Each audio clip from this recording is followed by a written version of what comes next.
नमस्कार दोस्तों, मैं नीतीश शर्मा आपका स्वागत करता हूं आपके अपने परिवार ज्ञान गंगा में। दोस्तों, 10th क्लास की जो हमने सीरीज प्रारंभ की है, जो 10th के पेपर्स को देखते हुए जो नजदीक भविष्य में आने वाले हैं उनके लिए जो मोस्ट एक्सपेक्टेड क्वेश्चन हम करा रहे हैं, उस सीरीज में दोस्तों आज ज़्यादा समय ना लेते हुए नेक्स्ट क्वेश्चन पर हम चलते हैं। दोस्तों, पहली प्रमेय है हमारी, क्या है? यदि किसी त्रिभुज में एक भुजा के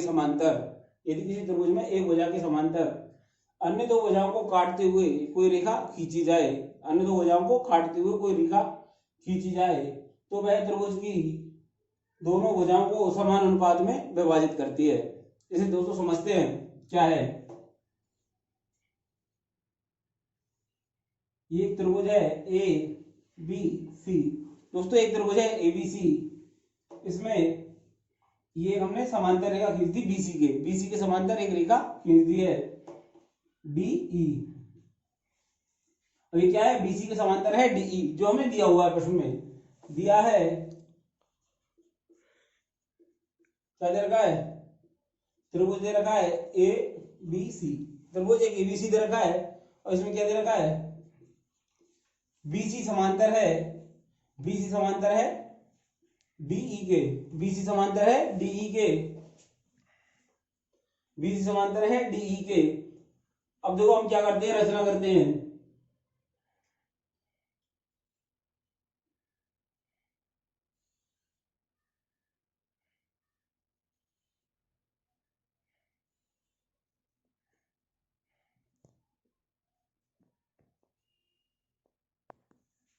हमने क्या है, बी को ई से मिला दिया है और सी को डी से मिला दिया है, और रचना क्या की है? ई से लंब डाला है एडी पर हमने लंब डाल दिया है, और डी से ए पर भी हमने लंब डाल दिया है। दोनों जगह पे हमने क्या डाल लिए हैं? लंब डाल लिए हैं। तो अब लिखते हैं रचना से क्या किया है हमने? रचना में क्या किया है? बी को ई से मिलाया, बी को ई से मिलाया, बी को ई से मिला दिया है, और सी को डी से मिलाया है। जो ये लंब है डी ई, तो ये क्या हुआ? एफ और ये जी। हमने क्या किया है, और क्या किया हमने कि ए बी पर लंब क्या है? ए बी पे कौन लंब है? E F. तो क्या है? ई एफ लंब है ए बी पर, और क्या है? डी जी लंब किस पर है? ए सी पर। क्या है? जो ई एफ है ये लंब है ए बी पर, ई एफ लंब है ए बी पर, और डी जी जो लंब है वो ए सी पर है। अब करते हैं उत्पत्ति। क्या करनी है हमें? अब उत्पत्ति की बात करते हैं। देखते हैं हम, यहाँ पे दोनों समांतर भुजाएं हैं, बीसी और डीई, और इनके बीच में दो त्रिभुज बन रहे हैं। एक त्रिभुज का नाम क्या है? बीई सी, और दूसरा क्या है? C D B. ये दोनों त्रिभुज हैं, दो अलग अलग त्रिभुज। तो इन दो त्रिभुजों को, ये दो त्रिभुज दो समांतर रेखाओं के मध्य में है, ये दो त्रिभुज हैं। तो इनका क्षेत्रफल क्या है? समान होगा। तो चलते हैं, त्रिभुज बी डी ई तथा सीडीई में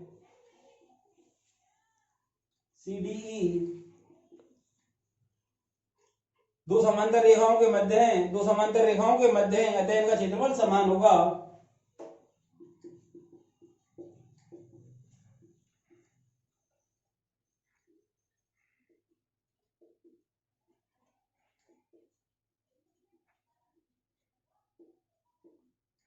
अतः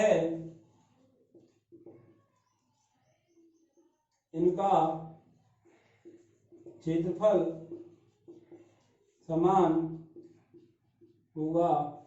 क्या है? बीसी और डी के मध्य में दोनों त्रिभुज आ रहे हैं, BDE और CDE। BDE और CDE दोनों त्रिभुज क्या है, दो समांतर रेखाओं के मध्य है, अतः इनका क्षेत्रफल क्या होगा, समान होगा। आगे की हम बात करते हैं, तो बात करते हैं त्रिभुज BDE का क्षेत्रफल बराबर है त्रिभुज CDE का क्षेत्रफल। और नंबर 1 क्या है, हमने क्या किया है कि इन दोनों का क्षेत्रफल समान कर लिया है। आगे हम बात करेंगे त्रिभुजों की। एक त्रिभुज है ADE, एक त्रिभुज है ADE और दूसरा क्या है BDE। में ADE और BDE त्रिभुज की बात करें तो जो DE भुजा है, DE भुजा है ये क्या है, उभयनिष्ठ है, दोनों में आ रही है ये भुजा।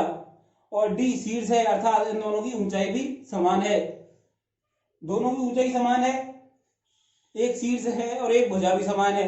तो क्या होगा, ये दोनों त्रिभुज, ये दोनों त्रिभुज, बात करें दोनों त्रिभुजों की तो क्या होगा, त्रिभुज ADE तथा त्रिभुज ADE और BDE में, त्रिभुज ADE और BDE में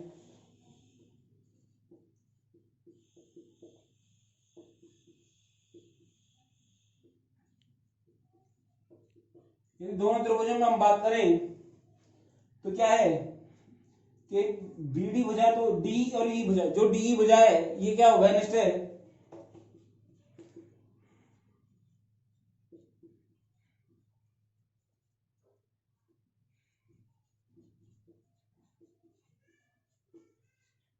DE भुजा उभयनिष्ठ है, दोनों में है।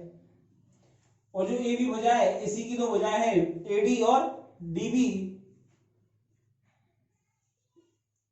AB भुजा के भाग है, AB भुजा के भाग AD तथा DB हैं,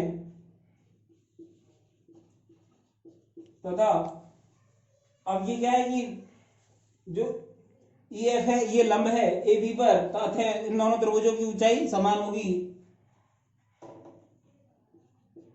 दोनों त्रिभुजों की ऊंचाई EF है, क्योंकि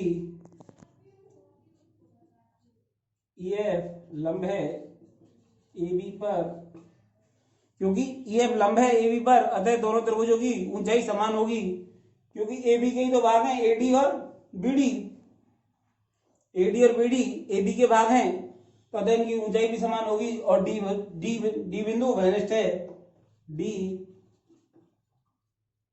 बिंदु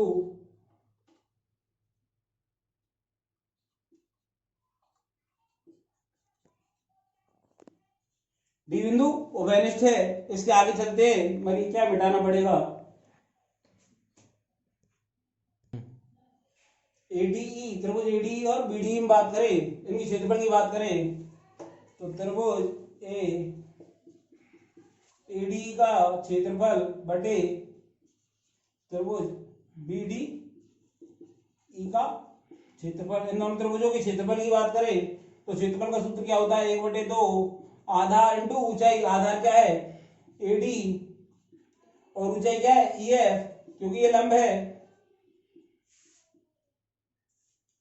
ऐसी बात करें त्रिभुज BDE के क्षेत्रफल की तो 1/2 BD, इसका आधार ये है और ऊंचाई क्या है ये, क्योंकि दोनों की ऊंचाई समान है। 1/2 से 1/2 कैंसिल हो जाएगा, EF से EF कैंसिल हो जाएगा, तो क्या आ जाएगा, त्रिभुज ADE का क्षेत्रफल बटे त्रिभुज BDE का क्षेत्रफल क्या आ जाएगा, AD अपॉन BD, और समीकरण नंबर हो जाएगा 2।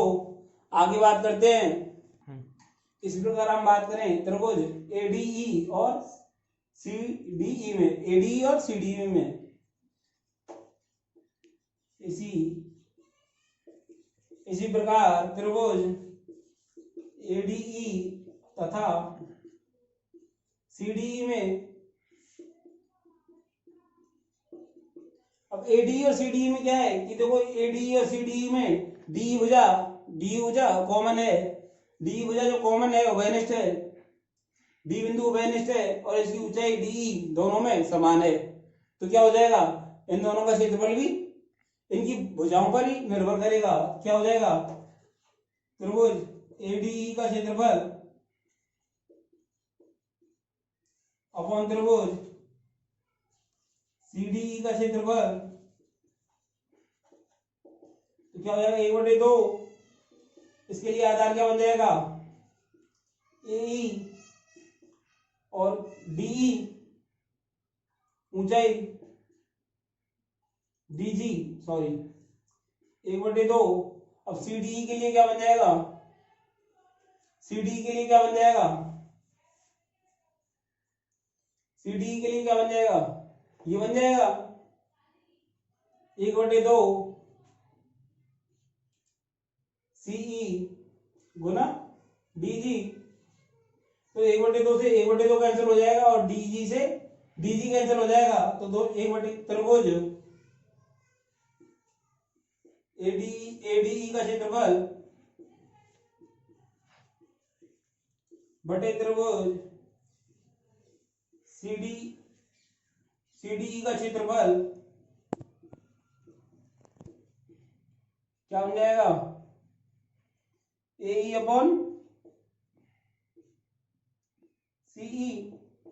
और ये समीकरण नंबर क्या हो जाएगा, ये समीकरण नंबर कौन सा हो जाएगा, 3 हो जाएगा। समीकरण 2 और समीकरण 3 का प्रयोग हम किस में कर लेंगे, समीकरण नंबर 1 में कर लेंगे। समीकरण 2 तथा 3 का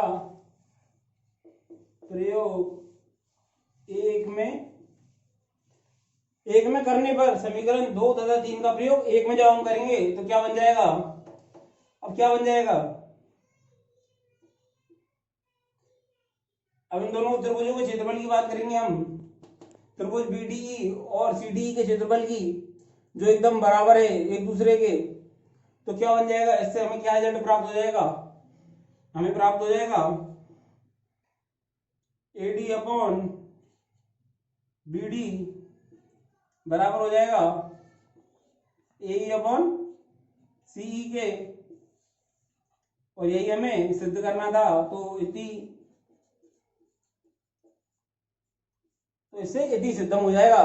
दोस्तों, यदि मेरे द्वारा पढ़ाया गया आपकी समझ में आ रहा है, आपको अच्छा लग रहा है, तो चैनल को लाइक करो, शेयर करो और सब्सक्राइब करो, तथा अपने जो फ्रेंड्स हैं, आपके जो फ्रेंड्स हैं जो तैयारी कर रहे हैं और नजदीक भविष्य में उनकी एग्जाम है, उन तक पहुंचाने में मेरी मदद करें, ताकि उनका भी भला। बात करें नेक्स्ट क्वेश्चन की, तो नेक्स्ट क्वेश्चन क्या है, हमें एक आकृति दे रखी है, एक आकृति दे रखी है, इसमें क्या दे रखा है, 2 त्रिभुज दे रखे हैं। एक त्रिभुज है एबीसी और दूसरा त्रिभुज क्या है, डीबीसी। 2 त्रिभुज हमें दे रखे हैं। और क्या है कि एडी और बीसी, जो इस चतुर्भुज में हमें चतुर्भुज दिख रहा है, इसके जो 2 विकर्ण हैं बिंदु ऊपर काट रहे हैं, ये दर्शा गया है हमें। और हमें सिद्ध क्या करना है कि त्रिभुज एबीसी का क्षेत्रफल अपॉन त्रिभुज एबीसी का क्षेत्रफल बटे त्रिभुज डीबीसी का जो क्षेत्रफल है वो एओ और डीओ के बराबर है। तो हम बात करते हैं, हमें ये तो हमें क्वेश्चन में दे रखा है, तो पहले लिख लेते हैं। दिया है हमें क्या दे रखा है, त्रिभुज, हमें 2 त्रिभुज दे रखे हैं, त्रिभुज एबीसी तथा त्रिभुज डीबीसी। त्रिभुज एबीसी तथा त्रिभुज डीबीसी दोनों समान आधार बीसी पर स्थित हैं। ठीक है, दोनों समान आधार बीसी पर स्थित हैं। आगे हम बात करें जो एडी है, ये तथा बीसी बिंदुओं पर काटते हैं। एडी तथा बीसी बिंदु ओ पर प्रतिच्छेद करती हैं। क्या एडी और बीसी बिंदु ओ पर काट रही हैं, ये एक दूसरे को प्रतिच्छेद कर रही हैं। अब रचना की बात करते हैं। हमें रचना क्या करनी पड़ेगी, हमें क्या है कि इन पर दोनों भुजाओं पर हमें क्या लंब डालना पड़ेगा। हमें क्या करना पड़ेगा, दोनों भुजाओं पर लंब डालना पड़ेगा। और लंब के लिए हम बात करें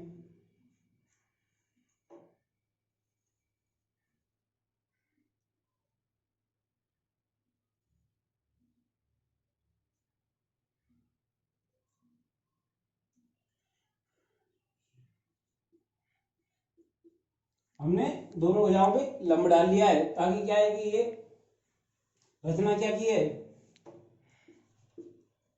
हमने ए लंब डाला है किस पर,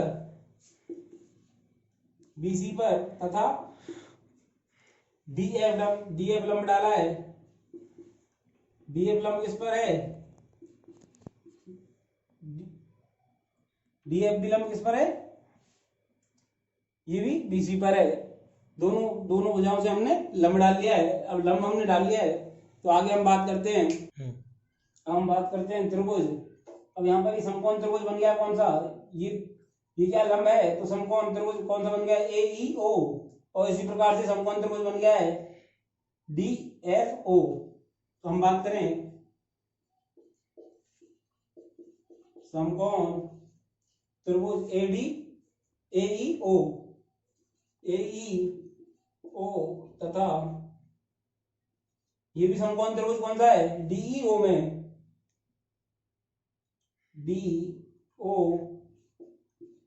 डीओ त्रिभुज, समकोण त्रिभुज डीओ एफ में। इन दोनों की हम तुलना करेंगे, क्योंकि हमने लंब डाले हैं तो हमें पता है जो कोण एईओ ये समकोण है, इसके साथ हम तुलना कर सकते हैं डीएफ ओ के साथ, क्योंकि ये भी एक समकोण त्रिभुज है। बात करें कोण एईओ बराबर होगा कोण डीएफओ के, और दोनों क्या हैं, अभी लंब डाला था, दोनों समकोण है। अब बात करें जो ये कोण है एओई, ये बराबर होगा कोण किसके, डीओएफ के, और ये क्या शीर्षाभिमुख कोण है, कोण एओई बराबर है कोण डीओई के, डीओएफ के, और दोनों क्या हैं शीर्षा दी मुख कोण, दोनों क्या है शीर्षाभिमुख कोण। और जब किसी त्रिभुज में दो कोण समान है तो निश्चित बात है कि तीसरा कोण भी समान होगा। तो कौन समरूपता से दोनों त्रिभुज समरूप होंगे, तो कह सकते हैं हम त्रिभुज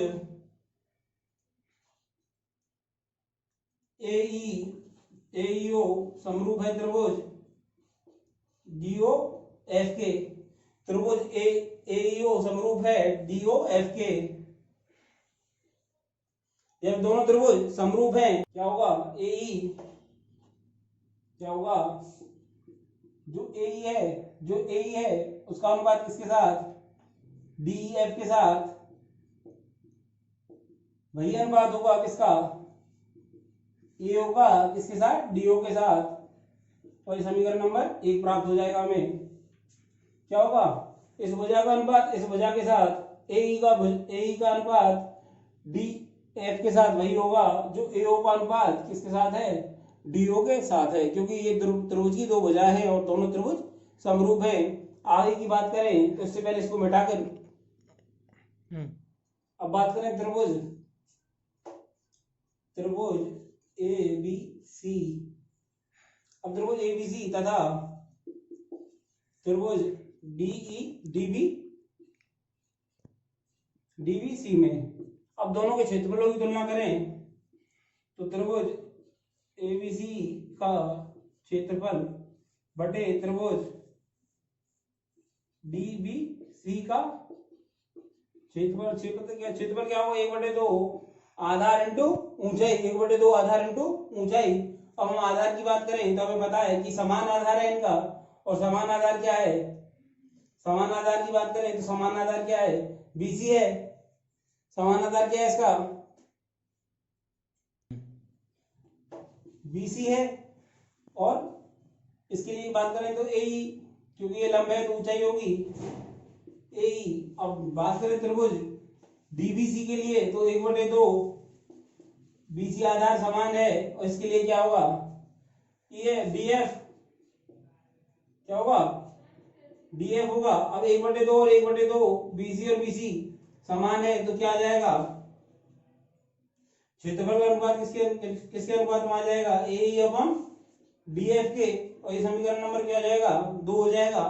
क्या, त्रिभुज एबीसी का क्षेत्रफल बटे त्रिभुज डीबीसी का क्षेत्रफल। लेकिन समीकरण 2 और समीकरण 1 की तुलना करें, हम समीकरण 1 और 2 की तुलना करें तो क्या है, यहाँ पे भी एई और डीएफ है, और यहाँ पे भी एई और डीएफ है, और ये किसके समान है, एओ और डीओ के। तो हम यहाँ से लिख सकते हैं कि त्रिभुज एबीसी का क्षेत्रफल बटे त्रिभुज डीबीसी का क्षेत्रफल क्या होगा, एओ अनुपात डीओ के अनुपात में होगा। समीकरण 1 का मान 2 में रखने पर, अब एई और डी का मान हम यहां से एओ और डीओ रख सकते हैं, तो क्या होगा, त्रिभुज एबीसी का क्षेत्रफल अपन त्रिभुज डीबीसी का क्षेत्रफल एई अपॉन डीएफ की क्या जगह क्या लिख सकते हैं अपन, यहां से एओ अपॉन डीओ, तो क्या हो जाएगा, एओ अपॉन डीओ। और यही हमें सिद्ध करना था, तो क्या हो जाएगा, इति सिद्धम। तो दोस्तों ये दोनों जो महत्वपूर्ण क्वेश्चन है, और मैं आशा करता हूं, मेरी ये आशा है कि 99% यही एग्जाम में आएंगे, और ये दोनों क्वेश्चन आते हैं तो 6 मार्क्स के आएंगे। तो आज आपके 6 मार्क्स कंप्लीट हैं। और यदि मेरी 2 क्लास हैं जो मैंने लगातार ली हैं, इनसे आपको फायदा हो रहा है, अच्छा लग रहा है, तो मेरी क्लासों को शेयर करो, लाइक करो, और मेरे चैनल को सब्सक्राइब करो। ये चैनल के लिए नहीं कर रहा हूं मैं, ये सिर्फ आपके लिए कर रहा हूं दोस्तों, क्योंकि आप मेरे छोटे भाई हो, और अभी आपका समय थोड़ा क्या लॉकडाउन की वजह से खराब हो गया, आपकी तैयारी भी खराब हो गई। इसलिए मैं चाहता हूँ कि आप अपने एग्जाम में अच्छा परफॉर्मेंस दे पाओ। धन्यवाद।